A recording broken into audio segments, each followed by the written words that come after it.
전 민주연구원 부원장 사건 등 이 대통령이 직간접적으로 연관된 7개 사건이 포함된 바 있습니다. 윤석열 정부는 역시 검찰이 정치인 이재명을 표적 수사했다는 의혹은 있습니다. 하지만 지금까지 명백하게 사건이 조작됐다는 증거는 나오진 않았습니다. 언론적 얘기라 하더라도 집권여당 대표 후보가 공소 취소를 계속 언급하는 것은 적절치 않습니다. 공소 취소 언급은 사건 조작이 명백히 드러났을 때 해도 늦지 않습니다. 대통령 국정수행 지지율이 연일 최저치를 경신하는 상황에서 만약 이 대통령 공소 취소를 무리하게 추진한다면 엄청난 민심의 역풍을 맞을 겁니다. 8월 14일 금요일 CBBC FM 김준일의 시사천국 문을 열겠습니다. 여기서 나오는 저승이란 건 뭐냐면 심판을 받고 하는 그런 장소가 아니라 어떤 죽은 자들의 입을 통해서 살아있는 사람의 양심에 대해서 얘기하는 장면이라고 생각했어요. 예. 그러니까 사실 이 죽은 사람들이 뭔가 얘기하는 것 같지만 이게 사실은 산자의 양심이 만들어낸 장면은 아닐까? 이런 생각을 했거든요. 그래서 사실 마지막에 보면은 오디세우스가 안티노스의 입에다가 이 신혼의 징병표를 쑤셔 넣는 장면이 있거든요. 예.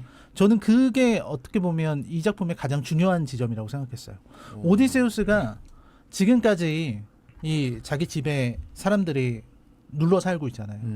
그 모든 것을 자기는 잃기만 하고 그동안의 일에서 자기는 사람들한테 다 미안한 일만 했는데 처음으로 내가 한번 청구서를 보여줄게 하면서 입에다가 영수증을 쑤셔놓고 애들을 죽이는 그런 장면으로 이어지는 게 이 저승 장면의 시작이었다고 생각해요. 그러니까 양심이 뭐가 걸리는지를 보여준 씬이었다라고 생각하는 거죠. 제81회 광복절을 맞아 지난 15일 이재명 대통령은 북한을 향해 아주 오래된 전쟁을 끝내기 위한 당사자들 간의 논의를 시작하자고 말했습니다.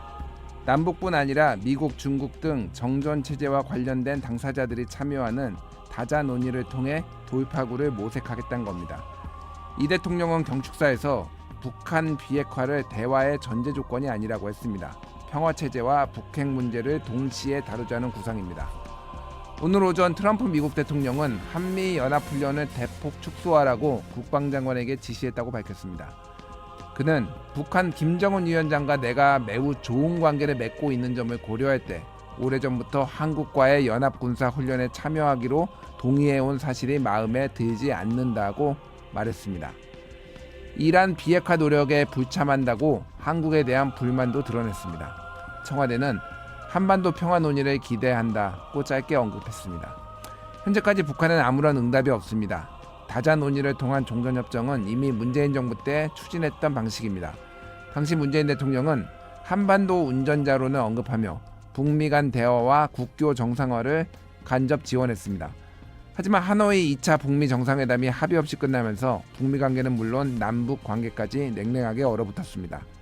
러시아와 밀착 중인 북한이 당장 북미 대화에 응할 가능성은 높아 보이지 않습니다. 일각에서는 미국이 북한과의 대화를 위해 핵무기를 전면 용인할 수도 있다는 우려도 나옵니다. 한미 연합훈련 축소 메시지와 관련해 야당에서는 정부의 비판 목소리를 높이고 있습니다.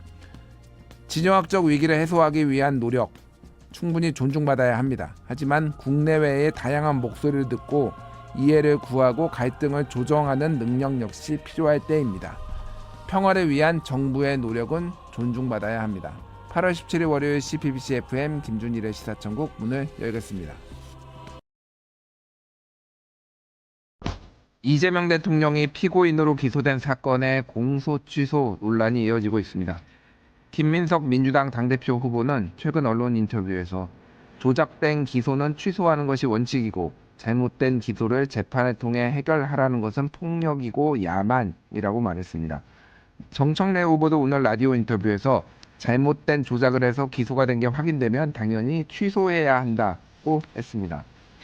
법무부는 어제 감찰위원회를 열고 쌍방울 불법 대북 송금 사건을 담당한 박상용 인천지검 부부장검사에 대한 징계 수위를 논의했습니다.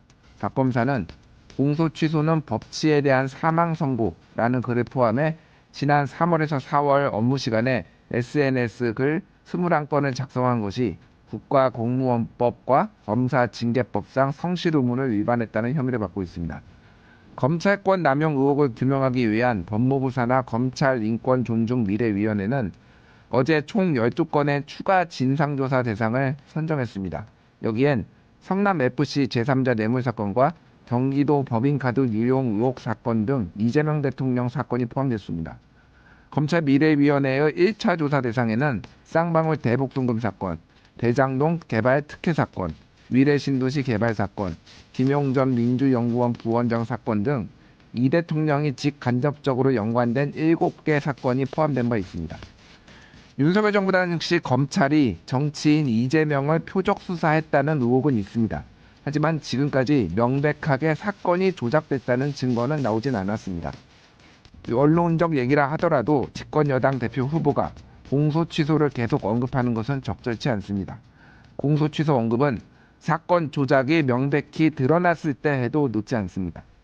대통령 국정수행 지지율이 연일 최저치를 경신하는 상황에서 만약 이 대통령 공소 취소를 무리하게 추진한다면 엄청난 민심의 역풍을 맞을 겁니다. 8월 14일 금요일 CBBC FM 김준일의 시사천국 문을 열겠습니다. 여기서 나오는 저승이란 건 뭐냐면 심판을 받고 하는 그런 장소가 아니라 어떤 죽은 자들이 죽은 자들의 입을 통해서 살아있는 사람의 양심에 대해서 얘기하는 장면이라고 생각했어요. 예. 그러니까 사실 이 죽은 사람들이 뭔가 얘기하는 것 같지만 이게 사실은 산자의 양심이 만들어낸 장면은 아닐까? 이런 생각을 했거든요. 그래서 사실 마지막에 보면은 오디세우스가 안티노스의 입에다가 이 신혼의 징병표를 쑤셔 넣는 장면이 있거든요. 예. 저는 그게 어떻게 보면 이 작품의 가장 중요한 지점이라고 생각했어요. 오디세우스가 지금까지 이 자기 집에 사람들이 눌러 살고 있잖아요. 그 모든 것을 자기는 잃기만 하고 그동안의 일에서 자기는 사람들한테 다 미안한 일만 했는데 처음으로 내가 한번 청구서를 보여줄게 하면서 입에다가 영수증을 쑤셔놓고 애들을 죽이는 그런 장면으로 이어지는 게 이 저승 장면의 시작이었다고 생각해요. 그러니까 양심이 뭐가 걸리는지를 보여준 씬이었다라고 생각하는 거죠. 제81회 광복절을 맞아 지난 15일 이재명 대통령은 북한을 향해 아주 오래된 전쟁을 끝내기 위한 당사자들 간의 논의를 시작하자고 말했습니다. 남북뿐 아니라 미국, 중국 등 정전체제와 관련된 당사자들이 참여하는 다자 논의를 통해 돌파구를 모색하겠다는 겁니다.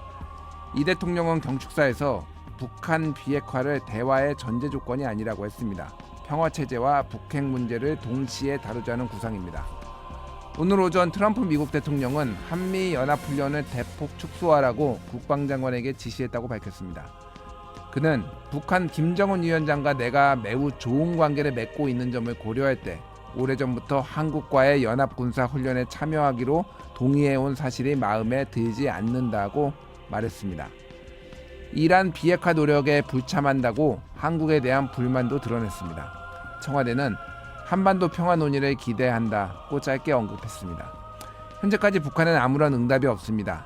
다자 논의를 통한 종전협정은 이미 문재인 정부 때 추진했던 방식입니다. 당시 문재인 대통령은 한반도 운전자론을 언급하며 북미 간 대화와 국교 정상화를 간접 지원했습니다. 하지만 하노이 2차 북미 정상회담이 합의 없이 끝나면서 북미 관계는 물론 남북 관계까지 냉랭하게 얼어붙었습니다. 러시아와 밀착 중인 북한이 당장 북미 대화에 응할 가능성은 높아 보이지 않습니다.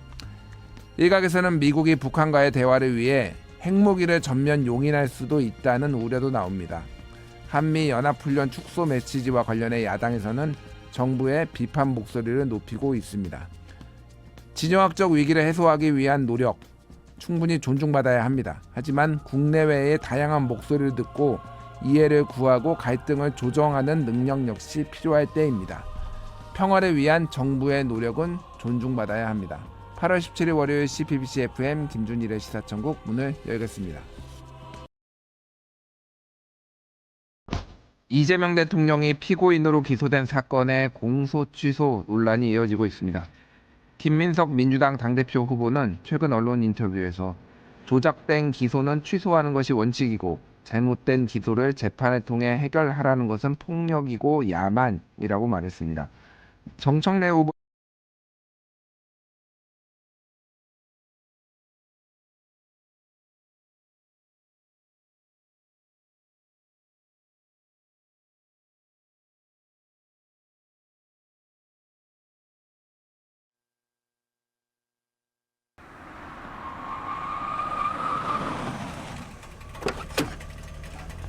기사님, 시사천국으로 가주시죠. 김준일의 시사천국.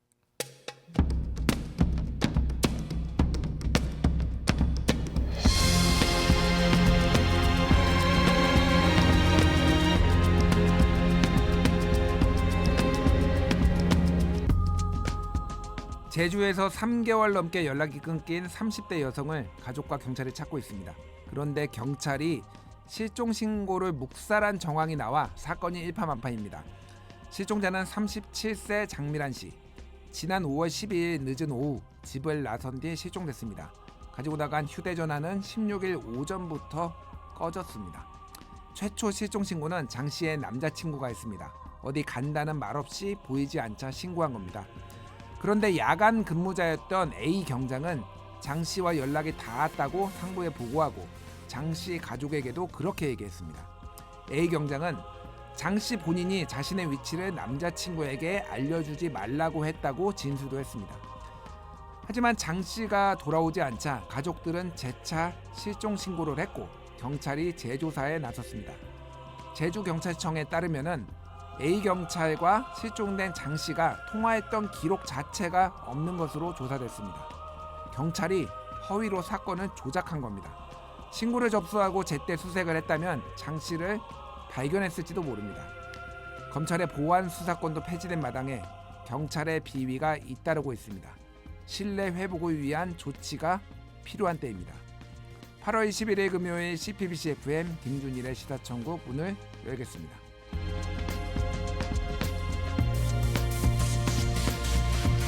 어서오세요. 우리 엔젤스 여러분 환영합니다. 저는 더 나은 세상을 위해 앞장서는 대천사 김준일입니다. 함께 나누고 싶은 의견이나 응원은 샵 1053 유료 문자나 유튜브 채팅창, 인스타그램으로 보내주십시오. 저는 잠시 후 돌아오겠습니다.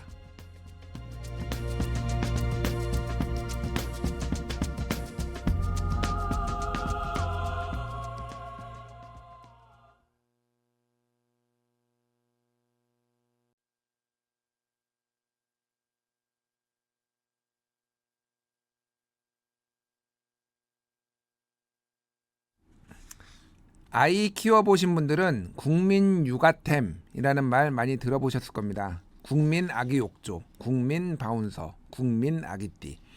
아이 하나 키우는데 꼭 있어야 한다는 물건들이 참 많죠. 그런데 우리는 언제부터 아이를 잘 키우는 일을 무언가를 사주는 일로 생각하게 된 걸까요? 바로 이런 질문에서 출발해 육아 소비의 이면을 들여다본 특집 다큐멘터리가 있습니다. CPBC 육아를 삽니다 인데요.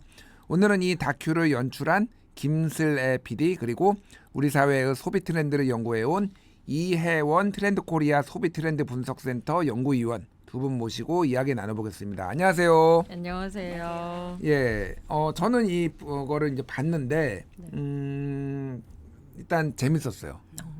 재밌었는데 뭐 저는 좀 아이를 늦게 낳은 편이라서 지금 이제 초등학생 고학년 정도 되는데 제가 그러니까 여기에서는 주로 조금 더 어린 애들 영유아 쪽에 좀 많이 이제 초점 맞춘 것 같기는 해. 더 뭐 초등학생도 있지만은 트렌드가 많이 이렇게 바뀌었나? 뭐 이 생각이 들었어요. 이렇게 비싸졌나? 네. 그 PD님 네. 좀 취재해 보셨으니까 어땠나요? 네, 저도 이제 초등학교 고학년 자녀가 있는데 예. 저희가 키울 때보다는 확실히 비싸졌다는 생각이 들었고 그리고 국민템, 뭐 필수템 이런 얘기들이 진짜 많다는 거를 우리 때는 그렇게 뭐 국민템까지 있었나 싶었는데 요즘에는 국민템, 필수템이라고 하니까 아이 낳기 전에 이걸 꼭 사야 되나? 이런 생각이 드는 마케팅들이 많이 있더라고요. 예. 네, 그래서 이제 다큐를 시작하게 된 거기도 한데 사실 제 경험담이기도 해요. 그래서 아이 낳기 전에 출산 리스트를 보고 준비해야 될 것들이 있다. 이런 게 있어서 이제 체크하면서 구매를 하기도 했었고, 왜냐면 저는 좀 일찍 출산했거든요. 그래서 예. 주위에 뭐 누구 경험담을 들을 일이 많이 없었어요. 부모님한테 경험담을. 근데 부모님이랑 또 이제 세대 차이가 30년이 나니까 예, 예. 옛날이랑은 다르지 않나 이런 생각에 이제 이런 것들이 꼭 필요한가 이래서 샀는데 이거를 이제 나중에 정리하려고 하다 보니까 쓰레기가 너무 산더미처럼 쌓이는 거예요. 예. 그리고 이걸 뭐 누구 주기도 애매한 게 사용감이 있는 건 또 싫어하는 사람들도 많고 그리고 요즘에는 자녀를 다 하나 둘밖에 안 나니까 다 새 거를 구입하지 막 사용감이 많은 거를 줘도 막 예, 감사합니다 그냥 이런 정도라서 아 이게 맞나 이렇게 쓰는 게 맞나 이런 고민에서 이제 알겠습니다. 예, 시작된 거예요. 예. 네. 개인적인 고민과 경험 이런 거를 바탕으로 해서 이거를 이제 사회적 문제로 이렇게 조명을 한 거라서 굉장히 좋은 사례인 것 같아요. 이혜원 연구위원님은 또 직접 출연도 하셨더라고요. 그래서 소비 트렌드도 연구를 이제 하시는 분으로서 그러니까 왜 이러는 걸까요? 왜 이렇게 비싼 거를 다 이렇게 서로 사려고 하는 걸까요? 좀 네. 궁금해요. 예. 그러니까 요즘은 뭐든지 소비로 환원되는 것 같아요. 그러니까 나의 마음을 표현하던 나의 정체성을 표현하던 나의 어떤 상황을 표현하기 위해서 말이나 행동보다는 소비라는 구매로서 이제 나의 마음, 나의 상태, 나의 심정을 이제 표현하려고 하는 거죠. 그러다 예. 보니까 내가 엄마가 됐어요, 혹은 아빠가 됐어요. 음. 요거를 증명할 수 있는 방법이 이제 육아템들을 사는 거죠. 아. 내가 이걸 삼으로써 저 엄마입니다, 아빠입니다. 요게 이렇게 연결이 되는 것 같습니다. 그렇군요. 그래서 제목도 그 PD님이 이제 이거 지으셨겠지만 육아를 삽니다예요. 육아를 합니다가 아니라 그러니까 뭔가를 소비를 하고 삼으로 인해서 내가 육아를 잘하고 있고 그런 약간 채워지지 않은 불안감들 이런 것들을 이 소비로 이제 좀 만회를 하려는 이런 경향이 있는 건데 이게 아무래도 애를 옛날에는 뭐 다자녀를 낳았으니까 뭐 옛날에 2명 낳고 그 전에는 이제 뭐 3-4명 뭐 제 아는 분들은 막 7남매 막 뭐 이랬는데 그런 분들이야 뭐 엄마도 그렇고 그 어머니도 뭐 애 뭐 7남매 키워보면은 뭐 육아 그런 게 어디 있어요 뭐 아이템이 네. 그런데 지금은 하나만 낳는 집도 많다 보니까 상대적으로 그 아이한테 좀 집중하고 좀 더 잘해주고 싶고 뭐 이런 것도 좀 영향을 준 것 같아요. 네, 아무래도 이제 아이들이 숫자가 점점 적어지다 보니까 그 아이에게 무엇을 선택해 줄까가 어떻게 보면 엄마 아빠의 제일 중요한 테마가 되고 있어요. 예. 그렇게 고민을 하는 중에 사실 최근에 이 마케팅이 상당합니다. 그래서 소위 말하는 그 전체적으로 출산율은 줄고 있지만 사실 아이 관련 또 육아 성장 관련 이 회사들의 비즈니스는 점점 더 늘어나고 있거든요. 예. 그것을 이제 마케팅으로 풀려고 하다 보니 그 마음과 그 마케팅이 정확히 만나는 거죠. 아 그러면 내가 조금 더 신경 써주고 싶은데 어떻게 신경 써줄 수 있냐?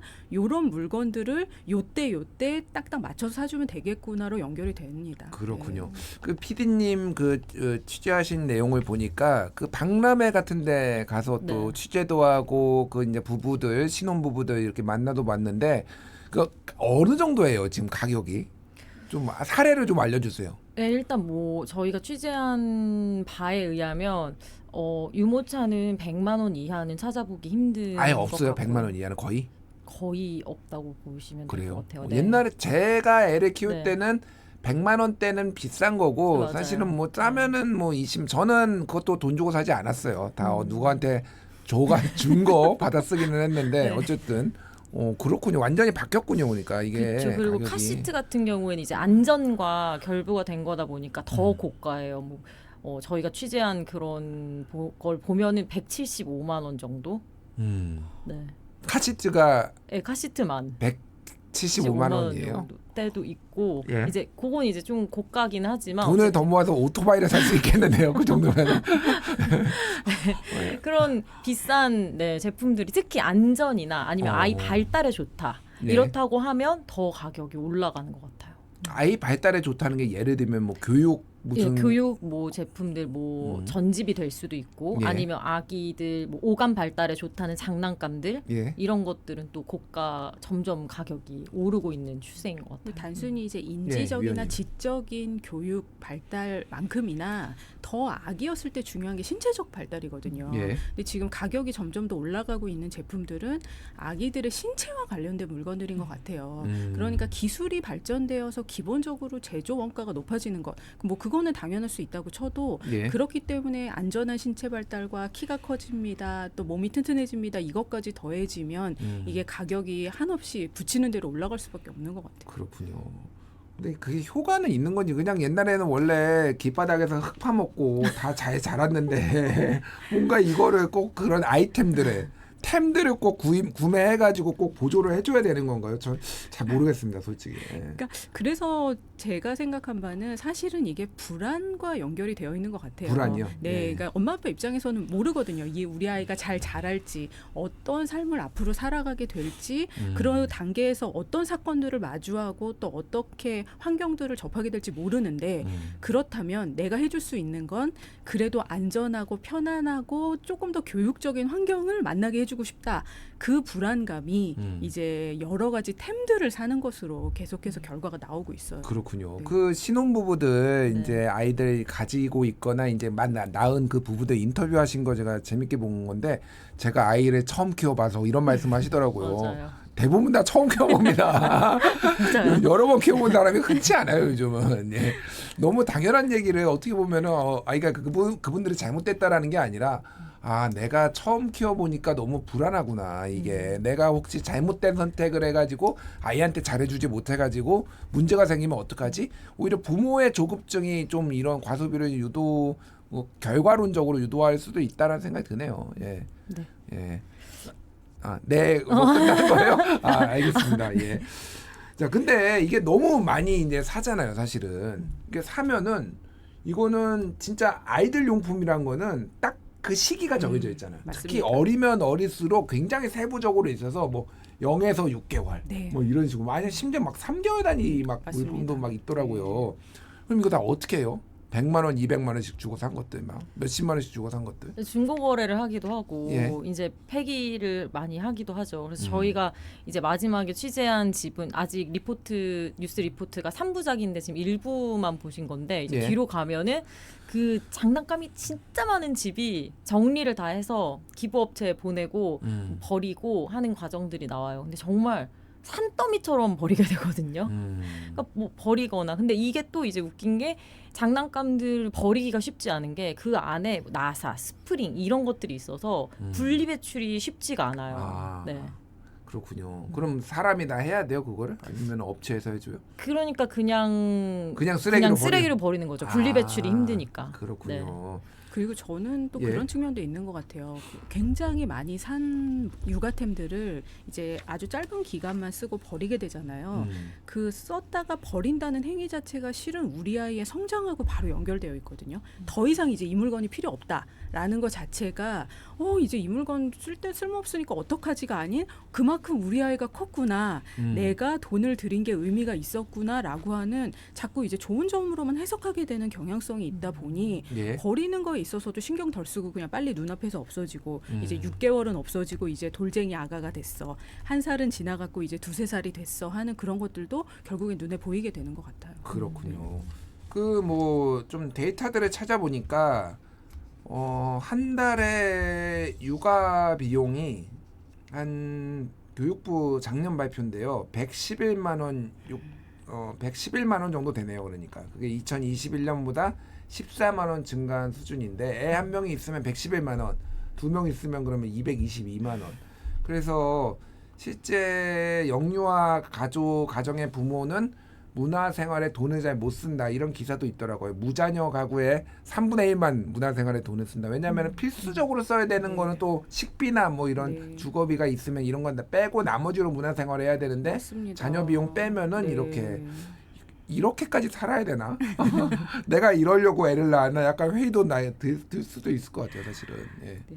그것이 요즘 이제 아이라는 어떤 존재가 나의 또 다른 그러니까 나를 잇는 뭐 우리가 가족이라기보다는 사치제로 여겨지는 이유인 것 같아요. 예. 지금 말씀 주셨던 것처럼 비유가 됐던 것처럼 문화생활이라는 것이 어떻게 보면 사치제거든요. 나의 여러 가지 자본을 늘리는 정서적인 자본을 늘리는 행위인데 이제는 아이들도 결국 같은 역할을 하고 있다는 거죠. 예. 네, 그러니까 필수제로서 먹고 마시고 지내고만 돈을 쓰는 것이 아니라 이 아이에게 무엇을 더해줄 것인가를 계속해서 고민을 하다 보니 이제 여러 가지 이 어른들의 문화생활비도 줄어들고 여러 가지 가처분 소득이 줄어들고 이것으로 연결된다는 점이 참 쉽지는 않은 문제인 것 같아요. 예. 네.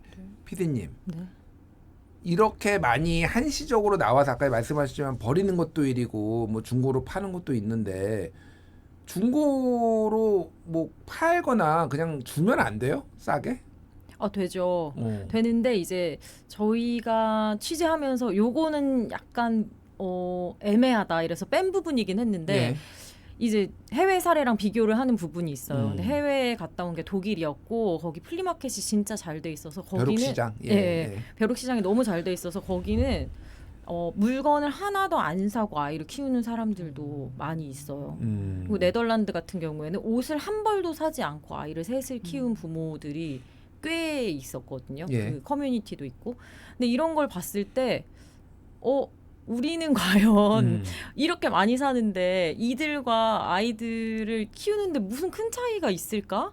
이렇게 많이 사서 키우는 것과 안 사서 키우는 것과 어떤 차이가 있을까? 이랬는데 이분들 인터뷰해보면 결국은 이 아이들이 이제 자랄 세상에 지속 가능한 환경을 만들어줘야 되는데 예. 쓰레기가 계속 나오는 것도 너무 싫고 이런데 돈을 쓰는 것보다 아이들과 함께 시간을 보내는 데 쓰거나 어디 놀러 가거나 여행을 가거나 이런 데 쓰는 게 낫지 않냐 이런 얘기들이 나와요. 그렇군요. 그러니까 예전에는 이제 가족 내에서 대물림을 했잖아요. 자녀가 많을 때는. 그러다가 자녀 수가 줄어드니까 이제 둘 중에 하나인 거죠. 그 지역 사회에서 공동체가 있어서 뭐 벼룩시장이라든지 이런 게 있거나 테크놀로지가 발달해서 소위 말해서 이제 당근에 내놓거나 뭐 중고나라 이런 데서 내놓거나 그런데 거기에서도 그러니까 사는 사람이 약간 인식이 변해야 될 것 같아요. 그러니까 뭐 이를테면은 그런 뭐 의자라든지 약간 뭐였죠? 그러니까 아이들 하는 그 뭐 유모차라든지 뭐 이런 거야 워낙 비싸니까 그런 거 사려고 하는데 옷 같은 거는 아마 남들이 입던 옷 안 입히려고 할 것 같긴 해요. 맞아요. 저는 주면 넙죽넙죽 받아가지고 다 입혔는데 그 누가 공짜로 주면은 그런 생각이 들어요. 그러니까 좀 부모들도 인식이 바뀌어야 되겠다. 어떤 차이가 있는지 약간 궁금했던 게 이분들은 그 중고마켓에 가도 사용감이 있는 물품을 더 선호한다고 하더라고요. 사용감이 이거 있는 외국에요. 외국에서. 외국에서. 그러니까 사용감이 있는 걸 왜 더 선호하냐 했더니 이걸 다른 아이가 이걸 그만큼 잘 썼으면 되게 좋은 물건이다라는 그렇군요. 인식이라는 거예요. 근데 우리는 보통 이제 중고 거래를 해도 미개봉 새 상품, 택도 안 사용감이 된 없습니다. 이런 신상. 예. 택도 안 된 상품 이런 아. 것들이 이제 잘 팔리지 예. 사용감이 있는 걸 원하는 사람은 별로 없다는 거죠. 생각해 보니까 택도 안 떼고 팔면은 문제 제품에 하자가 있을 가능성이 상당히 높은데 진짜 발상의 전환이 좀 필요하다. 그러니까 어떤 요즘 우리도 후기나 사용했던 경험 같은 것들이 많이 공유가 되기는 하잖아요. 근데 그 사용감에서 후기를 얻는 게 아니라 우리나라의 경우에는 사람들이 하는 말로 후기를 보잖아요. 예. 그러니까 그 차이가 아무래도 있는 것 같네요. 알겠습니다. 그 PD님 네. 이번 다큐에서는 또 이제 많이 버리고 비우고 그럼으로써 우리 아이가 달라졌어요. 뭐 이런 버전이 있다고. 뭐 어떤 내용이에요? 네, 이제 집안 가득 장난감이 있어서 정말 발 들일 틈이 없는 집이 있었어요. 예. 네, 그 집에서 이제 큰 결심을 해서 여길 비우고 싶다. 거실이 그냥 장난감 약간 키즈 카페처럼 되어 네. 있는 집이었는데 여기 거실을 비우고 싶다 해서 비우는데 사실 그 엄마도 저도 걱정을 했거든요. 애가 울면 어떡하나. 이 장난감 다 버린다고 하면 울면 어떡하지 했는데 또 아이는 이거 친구 줄게. 이거 없는 친구 줄게. 이렇게 하면서 거의 뭐 70%를 다 내놓는 거예요. 그래서 그 엄마가 나중에 그런 얘기를 하더라고요. 이거 끼고 사는 게 내가 걱정이었지 아이를 위해서가 아닌 것 같다는 생각이 들었다. 예. 그런 얘기를 해서 참 그런 생각이 많이 들었어요.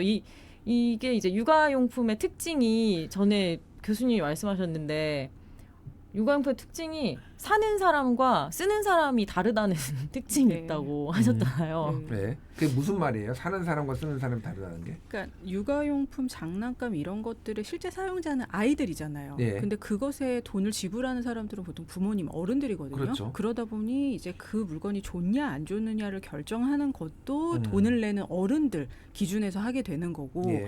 이것이 우리 집에 있어야 된다, 꼭 필요하다라고 판단하는 것도 결국에는 어른들의 판단이거든요. 근데 아이들 입장에서는 이게 다른 집으로 가도 될 것 같아. 이거는 좀 더 내가 갖고 있고 싶어라는 또 다른 판단 기준이 있을 거잖아요. 그러니까 거기서 오는 차이가 충분히 있는 것 같아요. 그러니까요. 뭐 물어보고 이거 버리거나 친구 줄게라고 하면은 의외로 또 제 아이도 예전에 보면은 그냥 그래 뭐 이렇게 하는 경우가 있어서 부모가 또 편견을 가지고 있거나 집착을 한 게 아닌가 생각이 드는데 사는 사람하고 쓰는 사람이 다르다라는 게 좀 다른 얘기긴 한데 요즘은 좀 이제 그게 없어졌는데 옛날에는 백과사전 이런 거 그러면 부모들이 일단 우리 애가 집에 백과사전 하나 있어야 된다. 쫙 맞습니다. 전시도 해놓고 네. 막 그랬거든요. 한 번에 안 본다.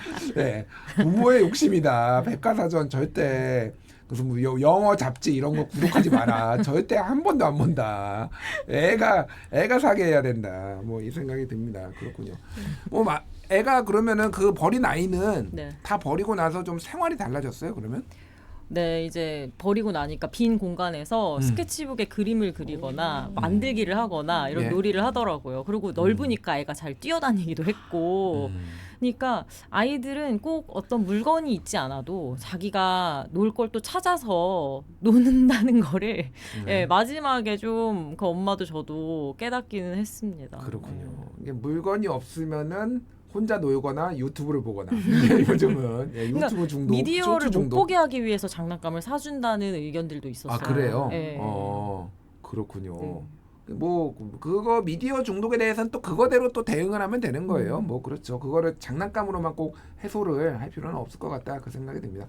그래서 결국 이제 뭐 결론을 좀 내려보자면은 사지 말고 당근해라 뭐 이렇게 결론을 우리가 내릴 수는 없고 위원님께 결론을 좀 뭐 네. 말씀드려야 될 것 같아요. 어떻게 해야 돼요, 육아를? 저는 그런 생각이 들었어요. 과연 이 물건이 누구의 무엇을 채워주려고 하는 것인가에 대한 질문이 꼭 필요할 것 같아요. 예. 그러니까 앞서도 저희도 계속 이야기했지만 이 물건이 결국 어른들의 불안을 채워주는 것은 아닌가, 혹은 우리 집 마루를 채우고 있는 것은 아닌가, 우리 집 책장을 채우고 있는 것은 아닌가인데요. 실은 이 여러 육아템들의 목적이 아이의 성장과 아이의 즐거움, 아이의 재미를 위한 것이거든요. 예. 그러면 아이와 관련이 없다면, 아이가 거기에 흥미를 가지지 않는다면 물건의 효용성도 바로 떨어지는 겁니다. 그렇기 때문에 우리가 무엇을 채워주고 또 무엇을 함께 같이 이끌어줄 수 있는가, 이 부분이 육아를 삽니다에서 가장 중요한 부분인 것 같아요. 그렇군요. 예. 진짜 무엇이 아이를 위하는 것인가 뭐 이걸 생각해 볼 필요가 있을 것 같고 PD님은 또 취재하고 제작을 하면서 어떤 걸 네. 느끼셨는지 말씀해 주시죠. 그 이제 교회 문헌에 보면 찬미바드소서에 가정에서 우리는 생명을 사랑하고 돌보는 습관을 기르게 된다 예. 하는 구절이 있어요. 이건 이제 가정에서 우리가 보여주는 부모의 모습들이 아이들의 소비 습관에도 영향을 미친다는 뜻이거든요. 예. 그리고 이 찬미바드소서라는 회칙 자체가 생태 환경을 사랑하는 내용이라서 이제 환경을 위해서도 아이를 위해서도 소비로, 돈으로 해결하려고 하는 거, 소비로 사랑을 표현한다고 하는 것이 과연 사랑의 표현이 맞는지에 대해서 다시 한번 생각해보는 어떤 계기가 됐으면 하는 마음입니다. 예. 저는 뭐 제작에는 전혀 관여하지 않았지만은 제 개인적인 의견을 말하자면은 전집은 사지 마라. 반드시 후회한다. 전집은. 예. 3번 생각해라. 전집을 사려면은. 예. 그 말씀 드리겠습니다. 자, 이 다큐멘터리 지금 어디서 어떻게 볼 수 있는지 좀 설명해 주시죠, PD님. 네, 저희가 여러 가지 매체들로 지금 제작을 하고 있는데 저희 CPBC 라디오에서는 8월 31일 오후 5시에 방송이 됩니다. 그래서 시사천국 들으시기 전에 1시간 먼저 켜셔서 8월 31일에 들으시면 되고요. 8월의 마지막 날. 맞습니다. 그리고 TV에서는 9월 1일이 또 피조물 보호를 위한 날이에요. 그래서 이날 저녁 8시에 TV로 확인하실 수 있습니다. 그리고 기획 취재로 리포트는 매주 한 편씩 지금 나가고 있어요. 그래서 예. 이번 주에 2번째 편이 나가고 다음 주에 또 3번째 편이 나가서 연속 보도가 되고 9월부터는 3주간 신문을 통해서도 기획 그렇군요. 연재가 됩니다. 네. 그 CPBC 유튜브에도 그럼 이게 추후에 올라가는 건가요? 네, 그러면은? 방송이 끝난 후에 예. 유튜브 채널 통해서도 확인하실 수 있습니다. CPBC 뉴스? CPBC 오피셜 채널이라서 가톨릭 오피셜? 콘텐츠의 모든 것. 가톨릭 콘텐츠의 모든 것 네. 예, 여기서 볼 수 있으니 또 시간 되시는 분들은 직접 라이브로 들으시고 안 네. 되시는 분들은 추후에라도 찾아서 보시면 좋을 것 같습니다. 네, CPBC 특집 다큐멘터리 육아를 삽니다. 라디오는 8월 31일 오후 5시, TV는 9월 1일 저녁 8시 본방송입니다. 많은 관심 부탁드리고요. 오늘 함께해 주신 김슬애 PD, 이혜원 연구위원 두 분 감사합니다. 네, 고맙습니다. 감사합니다. 예, 노래로 이어갑니다. 루이 암스트롱의 What a Wonderful World.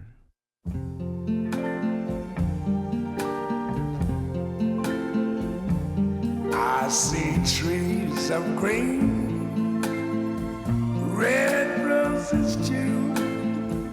I see them bloom for me and you, and I myself, what a wonderful world.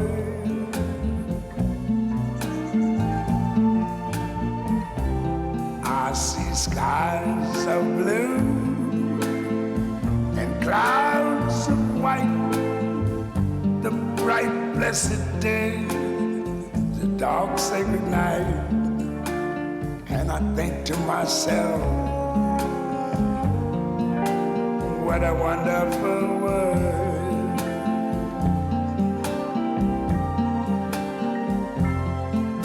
The colors of the rainbow, so pretty in the sky, are also on the faces of people going by.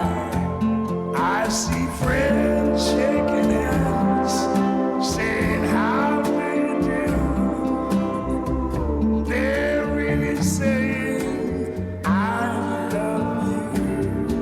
I hear babies cry, I watch them grow. They'll learn much more than I'll ever know. And I think to myself, what a wonderful world. Yes, I think to myself.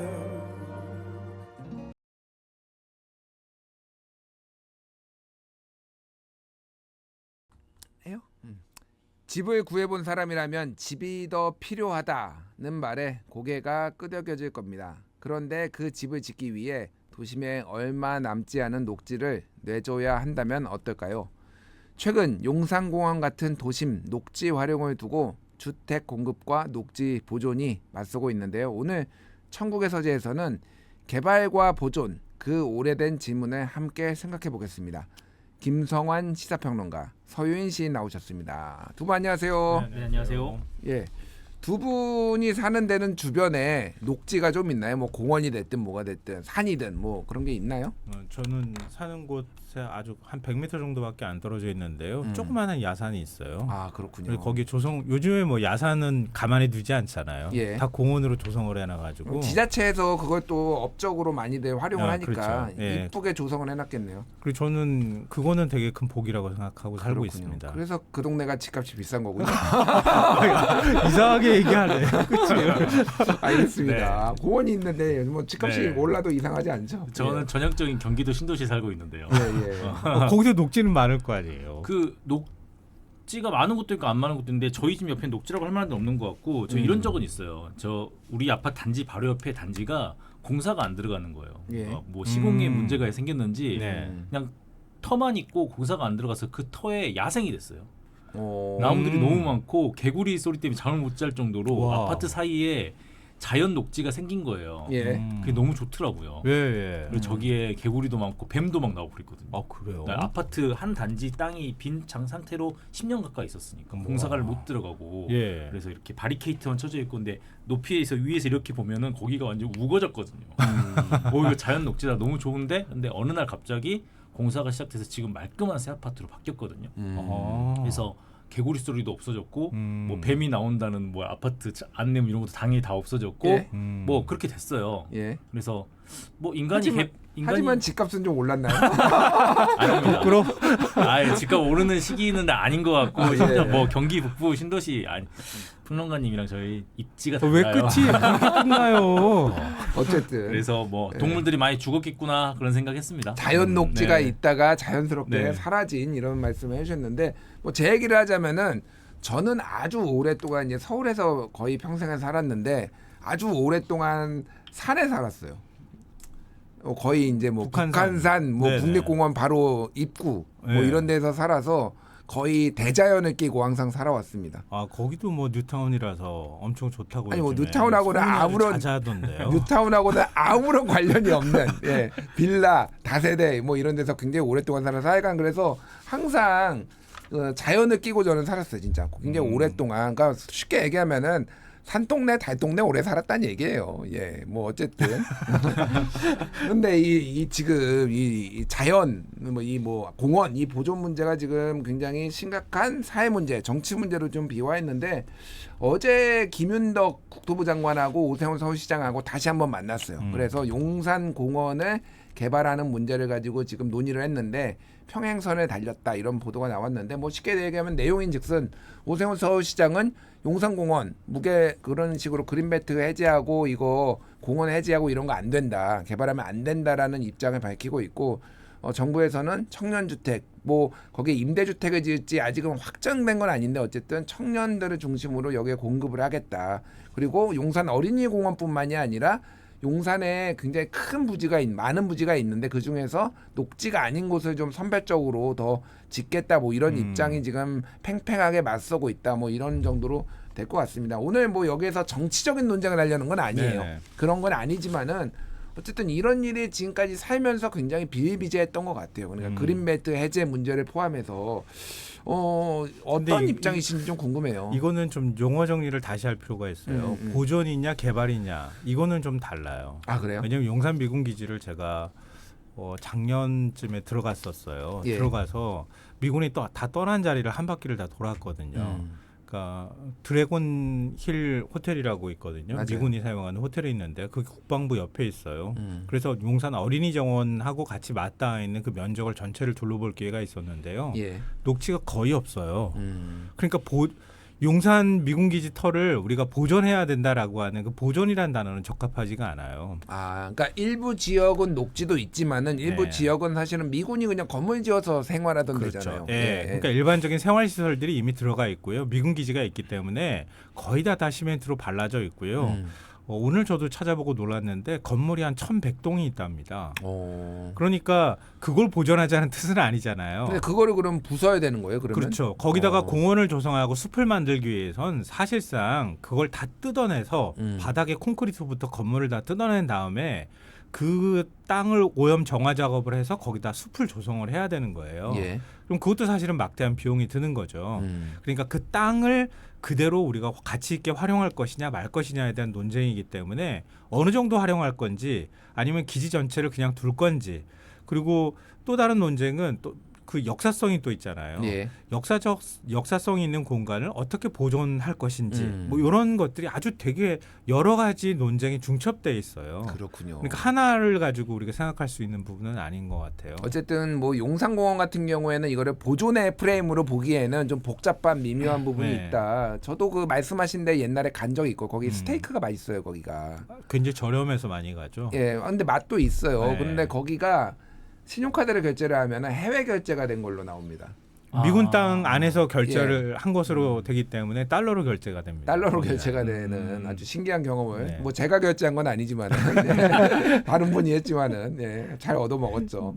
어떻게 보십니까? 이 뭐 꼭 용산공원에 한정지을 필요는 없죠. 그동안 대한민국의 개발의 역사는 네. 사실은 얼마나 그린벨트를 묶어두는 거를 풀어왔느냐. 정권마다 계속 뭐 서울시마다 계속 그렇게 해왔거든요. 뭐 대표적인 게 이명박 대통령이 뭐 세곡동, 내곡동 이렇게 강남 그렇죠. 쪽에 네.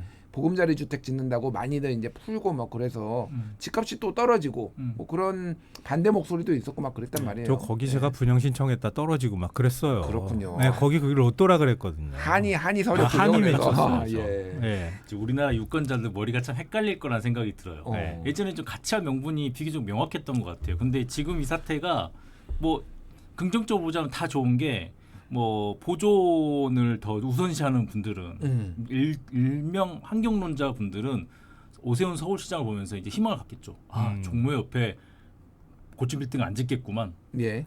세운상가에 개발 세운사지고. 너무 막 개발하지 않겠구만이라는 희망을 가질 수 있을 것 같아요. 아니 용산에다 이렇게 입장을 표명하셨는데 예. 종묘 앞에다가 아파트 짓는 게 말이 안 되잖아요. 예. 일관성이 안 맞잖아요. 근데 또 반대, 아파트는 아니고 아, 이제 예. 건물을, 네. 고층 개발을. 빌딩을 143m인가 2m인가 네. 그럴 거예요. 그리고 반대로 개발론자 분들을 또 희망을 갖겠죠. 아 네. 우리나라 대통령이 그린벨트도 해제하고 개발할 수 있는 곳은 개발을 합리적으로 하시는구만 이라고 생각하니까 두 분 다 아주 희망을 가질 수 있을 것 같은데요. 아니, 뭔가 굉장히 돌려가는 느낌이에요. 지금 모두를 까고 있는 느낌. 이거 왜 그렇게 들릴까요? 예. 네, 뭐 맞습니다. 네. 이게 도대체 가치와 명분이라는 거는 잘 모르겠어요. 이게 사라지는 게 맞는 시대인지 모르겠는데 이제 가치는 다 없어지고 서로 입장만 있다. 뭐 이렇게 그런 생각이 드네요. 그래서 참 고민해봐야 될 지점은 맞아요. 그냥 박정희 대통령이 그린벨트를 지정하기 시작했다고 그러잖아요. 예. 그 그린벨트를 우리가 야금야금 지금 파먹고 있거든요.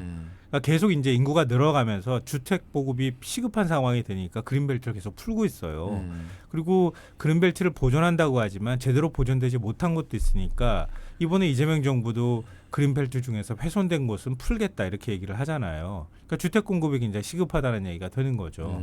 근데 또 오세훈 시장은 과거에 이명박 정부 때나 그 이후에 그린벨트를 또 푸는데 다 동의를 했다가 예. 이번에는 죽어도 못 풉니다. 또 이렇게 나온다는 거예요. 뭐 최근에 이제 2024년 말에 윤석열 정부 때 네. 그때 그때도 이제 풀었죠. 서초구에 있는 서리풀 지구 맞아요. 뭐 이런 데를 해서 지금 최근에 토지 수용이 다 돼서 이제 네. 개발에 들어간다는 얘기가 있어요. 예. 그러니까 이게 그러니까 말씀하셨던 것처럼 이게 환경 보전이냐 아니면 인간의 삶의 질을 높이기 위해서 숲을 그대로 둘 것이냐 말 것이냐 뭐 자연 친화적으로 어떻게 할 것이냐 이런 논쟁이 이념이나 가치 논쟁으로 가기가 굉장히 어려운 상황으로 뒤범벅이 돼 있다는 거죠. 그러니까 이번에도 사실 용산공원을 보존할 것이냐 말 것이냐 이 문제도 그런 가치가 여러 가지가 지금 뒤섞여 있기 때문에 아마 헷갈려 하시는 분들이 많이 있을 것 같아요. 근데 저는 어떻게 하면 이 땅을 효율적으로 우리가 활용할 것이냐 이렇게 정의를 내려놓고 그걸 머리 맞대서 얘기를 하면 어떨까 싶어요. 개발론자시네요. 아니 그러니까 이거 그 땅이 예를 들어서 다 숲이라고 하면 숲을 다 보존해야 됩니다. 그러면 환경 보존 논쟁이 되는 거잖아요. 예. 근데 그게 아니라 그 땅이라는 게 있는데 땅을 어떻게 우리가 활용할 것이냐에 대한 논쟁이라는 거예요. 그래서 우리가 프레임을 아까는 제가 바꿔야 할 필요가 있다고 말씀드린 거예요. 네, 뭐 가치의 전도 뭐 이런 얘기가 나오는데 그러니까 이게 특히 뭐 용산공원이 이제 미국 뉴욕의 센트럴파크랑 예. 굉장히 비교가 많이 되는데 왜냐하면 크기도 약간 비슷해요. 네, 센트럴파크보다 조금 작아요. 예, 크기도 비슷한데 이게 1850년대에 이게 만들어졌거든요. 그때도 뉴욕에서 굉장히 큰 논쟁이 있었어요.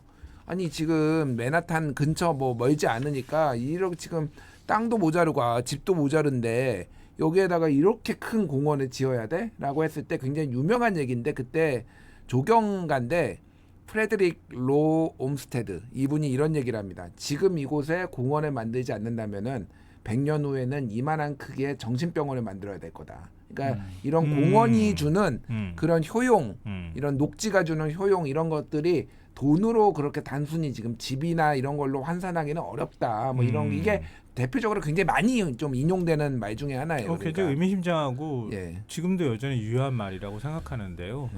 이 센트럴파크를 안 가봐가지고 제가 안타깝게도 저는 어떻게- 가봤습니다. 아 그래요? 예, 예. 어떻게 생겼는지는 잘 모르겠는데요. 땅 넓이나 이런 것들은 좀 한번 비교해봤어요. 예. 그러니까 용산공원이 여의도 전체 면적, 그러니까 여의도 섬이라고 하는 개념으로 볼 때 이 여의도 한강공원 조성 밖으로, 그러니까 뚝 밖으로 나가 있는 땅 빼놓고 그 안쪽으로 들어와 있는 예. 일반적으로 건물이 많이 들어가고 여의도 공원이 들어가 있는 면적이 지금 용산공원보다 조금 여의도가 적어요.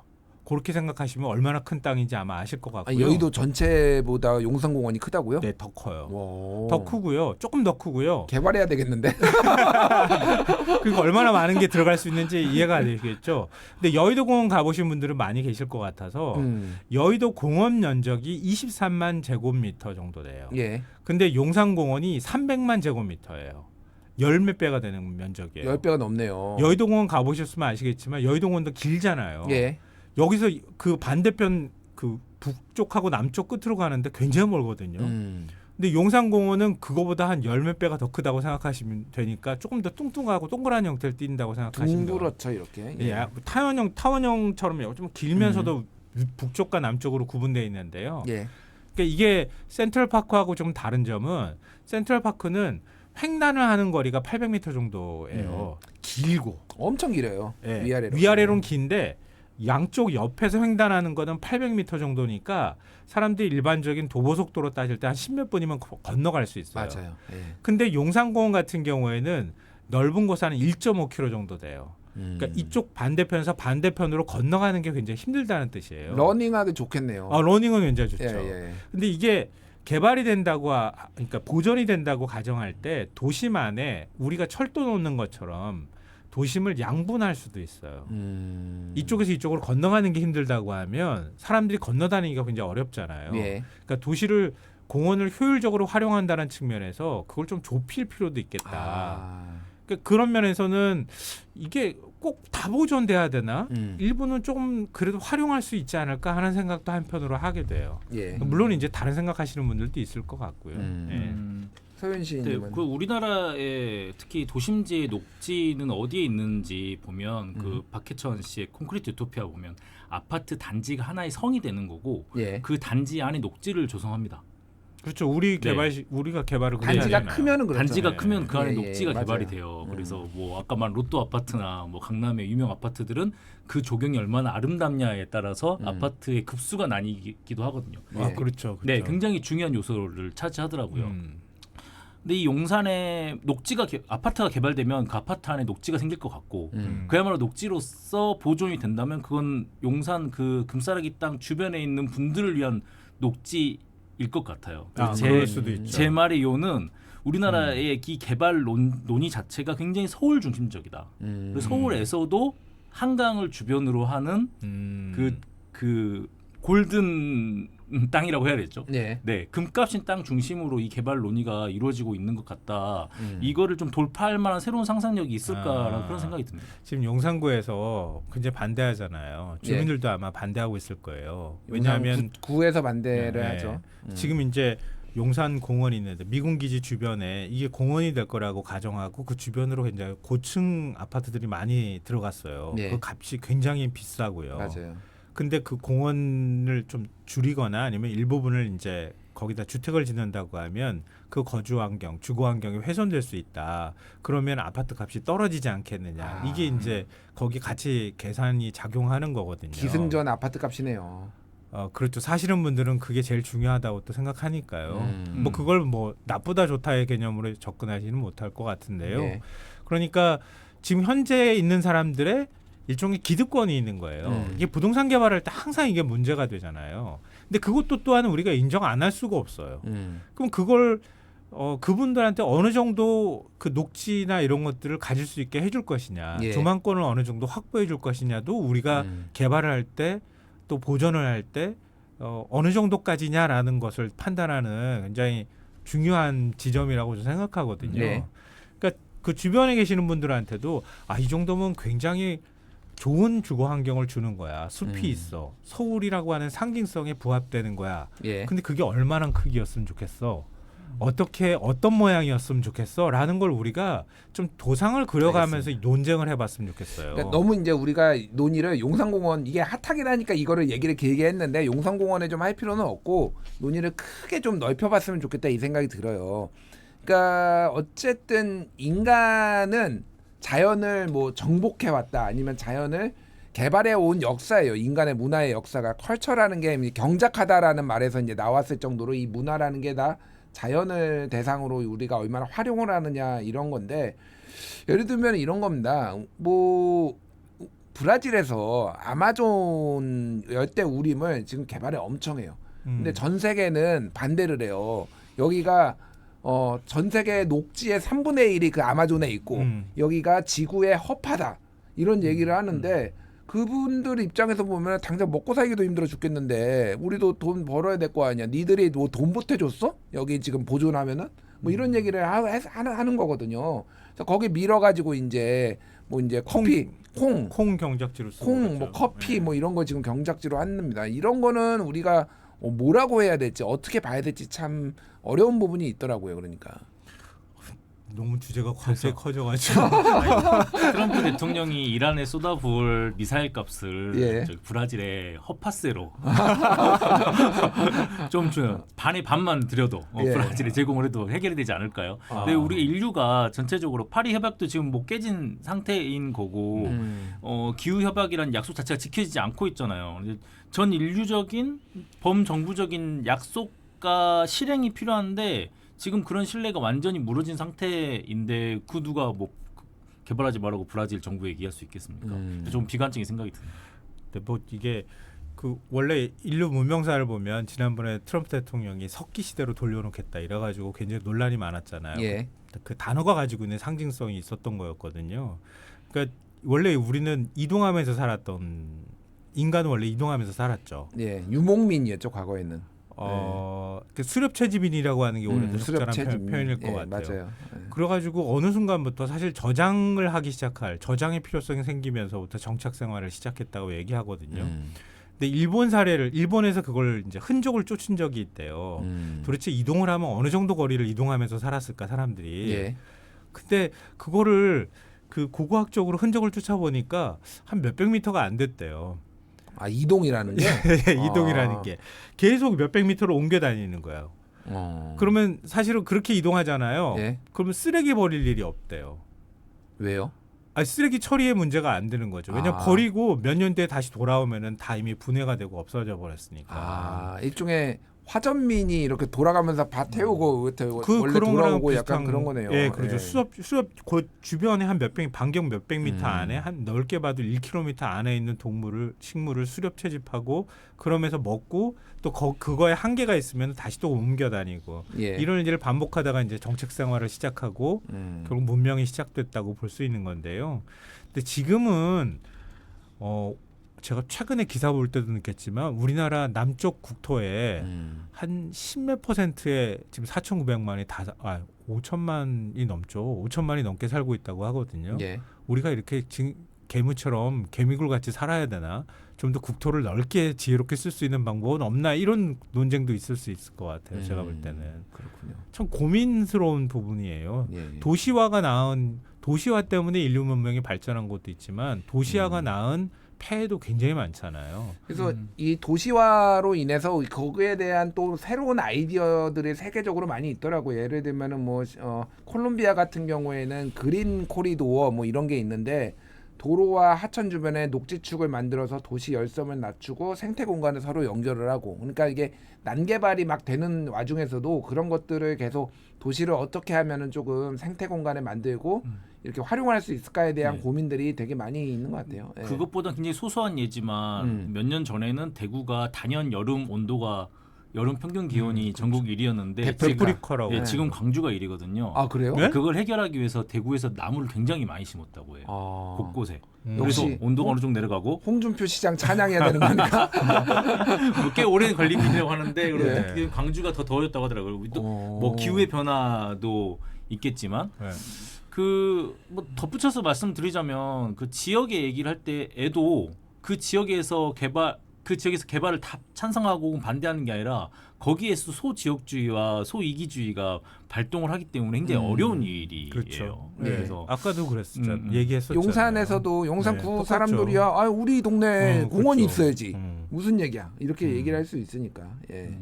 그러니까 지금 뭐 이렇게 오세훈 시장하고 뭐 이재명 정부나 국토부에서 서로 이견이 있는 거잖아요. 예. 저는 조금 그 서로 간의 논쟁을 좀 틀을 좀 약간 더 크게 키워가지고 논쟁을 했으면 좋겠어요. 이거는 안 돼, 이거는 돼, 이거는 할게, 그럼 죽어도 안 돼. 뭐 이런 식의 그 관점보다는 서울 그러면 어떻게 활용할 것이냐.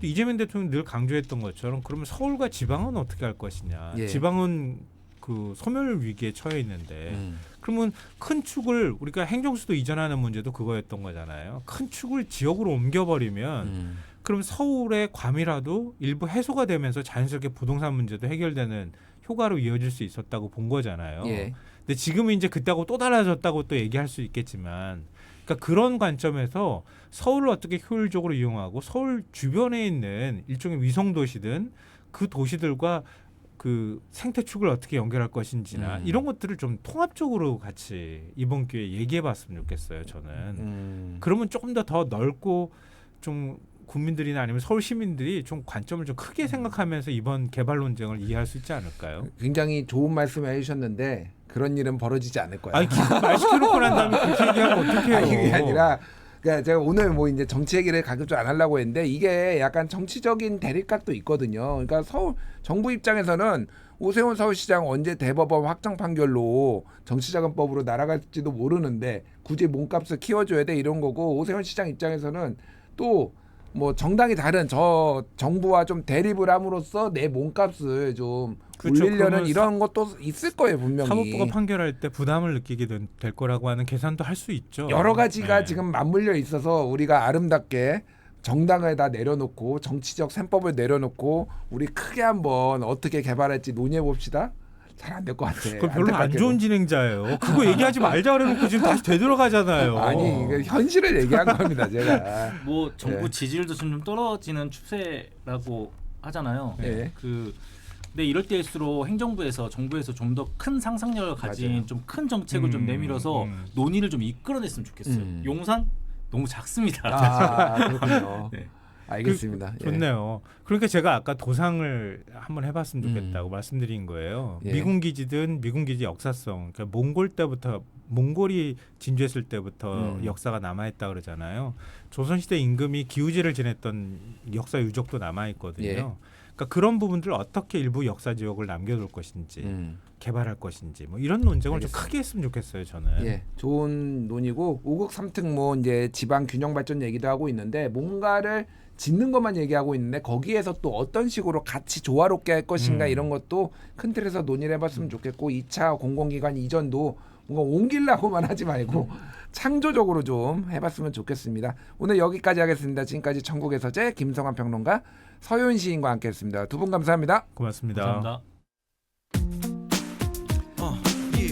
8월 21일 금요일 김준일의 시사천국 이렇게 마무리하겠습니다. 생방송 이후에도 천국이 그리울 땐 유튜브에서 김준일의 시사천국을 찾아주세요. 지금까지 우리가 함께 만드는 천국 같은 세상 김준일의 시사천국이었고요. 엔젤스 여러분, 우리 다음 주 월요일에 다시 만나요.